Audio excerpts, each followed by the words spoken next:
আপনি যদি মনে করেন গাজা দখল করলেই তাদের এই সন্ত্রাসবাদ থেমে যাবে, আপনি ভুল করছেন। যতক্ষণ পর্যন্ত তারা বিশ্বকে নিয়ন্ত্রণ না করছে, বিশ্বকে শাসন না করছে, তারা ক্ষান্ত হবে না। এবং তাদের মূল রাজনৈতিক পটভূমি এবং ভৌগোলিক অবস্থানটা কি হবে সেটাও তারা মেনশন করেছে। তারা চায় পুরো হোলি ল্যান্ডটা দখল করতে। এখন আপনি প্রশ্ন করতে পারেন যে ভাই হোলি ল্যান্ডটা কি? উত্তর হচ্ছে, হোলি ল্যান্ড হচ্ছে সেই জায়গা ইরাকের ইউফ্রেটিস নদী থেকে শুরু করে মিশরের নীল নদ পর্যন্ত। আই রিপিট, ইরাকের ইউফ্রেটিস নদী থেকে শুরু করে মিশরের নীল নদ পর্যন্ত এই পুরো জায়গাটাকে বলা হয় হোলি ল্যান্ড, অর্থাৎ পবিত্র ভূমি, আরদুল মুকাদ্দাসা। কোরআনে বলা হচ্ছে আরদুল মুকাদ্দাসা, ওদের স্ক্রিপচারে বলা হচ্ছে হোলি ল্যান্ড। তাদের মিসাকে ইহুদিরা বলছে মিসায়া, এবং খ্রিস্টানরা নাসারারা বলছে অ্যান্টিক্রাইস্ট। যাকে আমরা চিহ্নিত করছি সে হচ্ছে মাসিহুদ দাজ্জাল। তারা এই হোলি ল্যান্ডটাকে স্বাধীন করতে চায়। তারা মিশরের নীল নদ থেকে শুরু করে ইরাকের ইউফ্রেটিস পর্যন্ত পুরো জায়গাটাই দখল করতে চায়। আপনারা যদি মনে করেন গাজা দখল করার পর তাদের এই হামলা থেমে যাবে, আপনি ভুল করছেন। তারা ততক্ষণ পর্যন্ত ক্ষান্ত হবে না যতক্ষণ পর্যন্ত তারা হোলি ল্যান্ডটা দখল না করছে। এবং শেষ জামানায় যে বৃহত্তর মালহামা বা মহাযুদ্ধের কথা বলা হয়েছে, সেই যুদ্ধ হবে ইরাকের ইউফ্রেটিস নদীর সোনার পাহাড়কে কেন্দ্র করে। আস্তে আস্তে সময় সেদিকে এগিয়ে যাচ্ছে। তাহলে তাদের উদ্দেশ্যটা কি? তাদের উদ্দেশ্য হচ্ছে হোলি ল্যান্ডটাকে দখল করে সেখান থেকে তারা দাজ্জালের শাসন কায়েম করতে চায় সারা বিশ্বে। কারা চায়? জায়নিস্টরা চায়। এই ডটসগুলো যদি আপনি মিলাতে না পারেন এবং শুধু বাইরের চোখ দিয়ে আপনি দেখেন, ভিতরের চোখটাকে অন্ধ রাখেন, আপনি এই ওয়ার্ল্ডের জিও পলিটিক্স বুঝতে পারবেন না। শুধুমাত্র বাহ্যিক স্টাডি দিয়ে, বাহ্যিক জিও পলিটিক্স পড়াশোনা করে, বাহ্যিক ইকোনমিক্স পড়াশোনা করে আপনি এই ওয়ার্ল্ডের প্রকৃত জিও পলিটিক্সকে মেলাতে পারবেন না। অর্থাৎ সামনে আসছে দাজ্জালের শাসন, যেটা নবী সাল্লাল্লাহু আলাইহি ওয়াসাল্লাম ইরশাদ করেছেন যে মাসিহুদ দাজ্জাল এই ইহুদিদেরকে নিয়েই এই বিশ্বকে শাসন করবে 40 দিন। কতদিন? 40 দিন। এবং তার প্রথম দিনটা হচ্ছে 1 বছরের সমান, দ্বিতীয় দিনটা হবে 1 মাসের সমান, এবং তৃতীয় দিনটা হবে 1 সপ্তাহের সমান।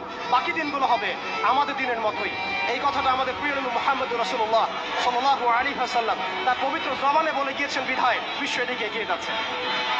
এরপরে কি হবে সেটাও প্রিয় নবী সাল্লাল্লাহু আলাইহি ওয়াসাল্লাম আমাদেরকে জানিয়ে গিয়েছেন। এইটা আমাদের আসার জায়গা। আমি যে শুরুতে বলেছিলাম যে আমাদের এই সমাবেশটায় আমাদের ফজিলত, আমাদের গুরুত্বটা বেশি তাদের চাইতে। আপনি জানেন এর সমাধান জিহাদ, আপনি যেতে পারছেন না। আপনি জানেন তার সমাধান হচ্ছে সামরিক আগ্রাসন, আপনি চালাতে পারবেন না। আপনি জানেন এর সমাধান হচ্ছে তাদের পুরো শক্তিটাকে, শেকড়টাকে কেটে ফেলা, আপনি এটা করতে পারছেন না। কারণ ভবিষ্যতের দিকে পৃথিবী এগিয়ে যাচ্ছে। এরপরের কথা আছে, নবী করিম সাল্লাল্লাহু আলাইহি ওয়াসাল্লাম বলেছেন এই দাজ্জালের শাসন চিরস্থায়ী হবে না। এটাই হচ্ছে আমাদের আসার জায়গা, এবং তরুণ প্রজন্মকে এটাই আমরা শেখাতে চাই, জানাতে চাই। এই দাজ্জালের শাসনটা চিরস্থায়ী হবে না। নবী সাল্লাল্লাহু আলাইহি ওয়াসাল্লাম বলেছেন দাজ্জাল এবং তার অনুসারীরা যখন বিশ্বকে শাসন করার দিকে এগিয়ে যাবে, আল্লাহ রাব্বুল আলামিন তাওহীদপন্থীদের এই কালিমার পতাকার কাফেলা গঠন করবেন ইনশাআল্লাহ। এবং এই কাফেলার মধ্যেই থাকবে ইমামুল মাহদী ইনশাআল্লাহু আযজা ওয়া জাল্লা। এবং তিনি বলেছেন নবী সাল্লাল্লাহু আলাইহি ওয়াসাল্লাম ফালানি'মাল আমিরু আমিরুহা ওয়া লানি'মাল জাইশু যালিকাল জাইশ। কতই না উত্তম হবেন সেই আমির এবং কতই না উত্তম হবেন সেই সেনাবাহিনী।